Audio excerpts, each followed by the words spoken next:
ঢকুৱাখানাৰ জাহাংগীৰ হত্যাকাণ্ডৰ নতুন তথ্য 1 জুনৰ সন্ধিয়া ভতিজাকৰ বাইক লৈ কলৈ গৈছিল সুনীল গগৈ সেইদিনে কিয় মাস্ক বিচাৰি হাবাথুৰি খাইছিল সুনীল গগৈয়ে হয় বিগত 1 জুনৰ নিশা ঢকুৱাখানাৰ হাপটিয়াৰ চেতিয়া গাঁৱত উদ্ধাৰ হৈছিল জাহাংগীৰৰ অৰ্ধদগ্ধ মুণ্ডহীন মৃতদেহ জাহাংগীৰৰ এই চাঞ্চল্যকৰ হত্যাকাণ্ডৰ আজি ৪৮টা দিন উকলিল কিন্তু আজিও ফাদিল হোৱা নাই ৰহস্য কোনো সন্ধান নাই অভিযুক্ত সুনীল গগৈ CIDৰ লাই ডিটেক্টৰ জেৰাত সুনীল গগৈ ভতিজাকে প্ৰকাশ কৰিছে কিছু চাঞ্চল্যকৰ তথ্য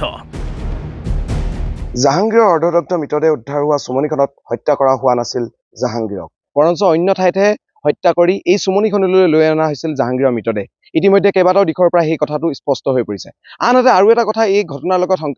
জড়িত হৈ পৰিছে যে এই ঘটনাটোৰ লগত এই হত্যাকাণ্ডৰ লগত কেৱল এজন ব্যক্তি নহয় আন কেইবাজনো ব্যক্তি থকাৰ সন্দেহ কৰিছে ইতিমধ্যে তদন্তকাৰী দলটোৱে কিয়নো এজন মানুহৰ বাবে এনেকুৱা এটা লোমহৰ্ষক হত্যাকাণ্ড কৰাটো সম্ভৱ নহয় উপস্থিত আছো ঘটনাস্থলীৰ কাষতে থকা এটা বিশেষ কালভাৰ্টত এই কালভাৰ্টটো বিশেষ বুলি কোৱাৰ কাৰণ এটাই যে জাহাংগীৰ হত্যাকাণ্ডৰ সৈতে জড়িত আছে নেকি এই বিশেষ কালভাৰ্টটো CIDয়ে নিৰীক্ষণ কৰিছে নেকি এই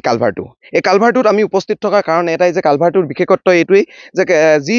ডোখৰ ঠাইত যিখন চুমনিত জাহাংগীৰৰ মৃতদেহটো জ্বলাই দিয়া হৈছিল সেই মৃতদেহ ঠাইখিনিৰ পৰা কিছু দূৰতে নাতি দূৰত অৱস্থিত এই কালভাৰ্টটোত মোৰ সহযোগী আপোনালোকক দেখাইছে সেই চুমনিখনতে 1 জুনৰ দিনা জ্বলাই দিয়া হৈছিল জাহাংগীৰৰ মৃতদেহটো আৰু সেই চুমনিখনৰ পৰা কিছু দূৰত আছে এই কালভাৰ্টটোত এইখিনিতে উল্লেখ কৰিব বিচাৰিছো যে আমি জানিব পাৰিছো NB নিউজৰ নিজাববীয়া তদন্তত আমি জানিব পাৰিছো যে 31 মে আৰু 1 জুনৰ দিনা সঘনাই সুনীলে এই কালভাৰ্টটোলৈ আহিছিল তাৰ পিছত আন এটা বিশেষ তথ্য আমাৰ ওচৰত আহি পৰিছে সেই তথ্যটো হৈছে যে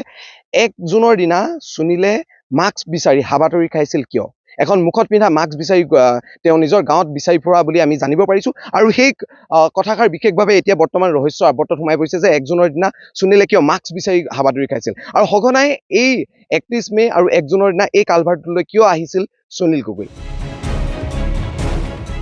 CIDয়ে লাই ডিটেক্টৰ জেৰাত কি সুধিছিল সুনীল গগৈ ভতিজাকক সেইদিনাখনি মই গধূলি সময়ত প্ৰায় বাইকখন উলিয়াই আনিছিলোঁ মই উলিয়াই আনোতে তেওঁ কৈছিলে যে নতুন বাইকখন 1 তাৰিখ 1 জুনৰ কথা সেইদিনাখনি গধূলি হোৱা আগে এপাক চলাই আহোঁ বুলি কৈছিলে চলাই আহোঁ বুলি কৈ বাইকখন লৈ ৰাস্তা পিনে ওলাই গৈছিলে বুলি আমি দেখিছোঁ আৰু তাৰপিছত আমি তেওঁলোকৰ ঘৰলৈ গ'লোগৈ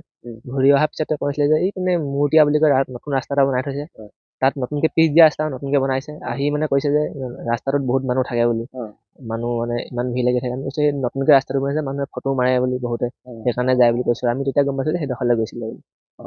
এই কালভাৰ্টটোৰ পৰা যিটো মানে ঘটনাস্থলীৰ পৰা যিটো কালভাৰ দেখি পায় সেই কালভাৰটো ওচৰলৈ গৈছে সেই কালভাৰ নাই যোৱা মাস্ক এখন কৈছিলে মোৰ ওচৰত আছে নেকি বুলি মই মাক ক'লো যে আছে নেকি মায়ে ক'লে নাই আমি নাই বুলি ক'লো মাস্কখন কিমান সময়ৰ কাৰণে তোমাৰ বাইকখন লৈ কিমান সময়ৰ কাৰণে গৈছিলে 10-15 মিনিট সিমান মানুহ এপাক চলাই আহোঁ বুলি কৈছে আৰু সেই ৰাস্তাটোলৈ গ'লে মানে প্ৰায় সিমান মানে লাগিব আপোনাৰ ওচৰতে আছে মূৰ্তিয়া বুলি কয় আৰু এই কালভাৰটোৰ ওচৰলৈ গৈছিলে নেকি যিটো ঘটনাস্থলী আমি পুনে ওলাই যাওঁতে ৰাস্তা পিনে গৈছিলে তাৰ পিছত গৈছে যদি নাজানো আমি ঘৰলৈ গ'লো আহি পাই মানে কৈছে সেই কালভাৰটো ওচৰলৈ মানে সেইপিনে ৰাস্তাটো কালভাৰটো ধেৰ আছে সেইপিনে নতুন ৰাস্তাটোলৈ গৈছে বুলি কৈছে প্ৰথম মেম এজনীয়ে সুধিছে কথাবোৰ গোটেইখিনি খুলি ক'ব দিছে যিমান গোটেইখিনি কৈছোঁ তাৰপিছত ভইচ ৰেকৰ্ডিং এটা কথাবোৰ ক'ব দিছে গোটেইখিনি ৰেকৰ্ডিং কৰিছে তাৰপিছত ৱৰ্ড কেইটামান দিছে আৰু নম্বৰ কেইটামান চিৰিয়েলকৈ কৈ দিছে সেইকেইটা ওল্টাকৈ ক'ব দিছে সেইকেইটা কৰাৰ পিছত আঙুলি দুটাত এই লগাই লৈ তাৰপিছত হয় নহয় বুলি ক'ব লাগে উত্তৰকেইটা কুৱেশ্যনৰ নিচিনাকৈ দিছে মানে তাতে কৈ দিয়ে কম্পিউটাৰতে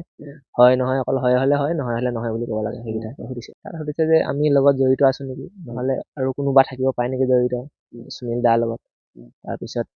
আৰু সুনীল দা ক'ত থাকিব পাৰে সেইকেইটা কথাই সুধিছে CIDৰ তদন্তত হয়তো শীঘ্ৰেই পোহৰলৈ আহিব চাঞ্চল্যকৰ হত্যাকাণ্ডৰ আচল তথ্য ভিডিঅ' জাৰ্নেলিষ্ট ৰিদীপৰ সহযোগত প্ৰাঞ্জল দত্ত অসম লাইভ 24